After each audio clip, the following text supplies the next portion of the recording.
नमस्कार. चला आज मी दाखवते भेंडीची भाजी. आता ही भाजी मी दाखवलेल्या पद्धतीने केलीत तर अजिबात चिकट होणार नाही. लहान मुलं मोठी लोक सगळी आवडीने खातील. भेंडीची भाजी बिळबिळीत चिकट होते म्हणून आपल्या घरात खायला खूप नखरे करतात. तर तुम्ही अशा पद्धतीने नक्की बनवून बघा. तुमची भाजी खरं सगळे आवडीने खातील. काय करायचं, भेंडी तुम्हाला हव्या त्या पद्धतीने चिरून घ्यायचं. मला जसं आवडतं तसे मी चिरून घेतले. चिरलेली भेंडी तव्यावरती थोड्याशा 2-3 चम्मच तेलामध्ये परतून घ्यायची.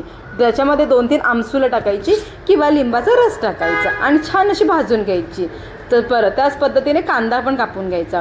एका पातेलीमध्ये तेल टाकून कांदा भाजून घ्यायचा. त्याच्यामध्ये हळद, लाल तिखट मसाला टाकून फक्त भाजी परतून घ्यायची.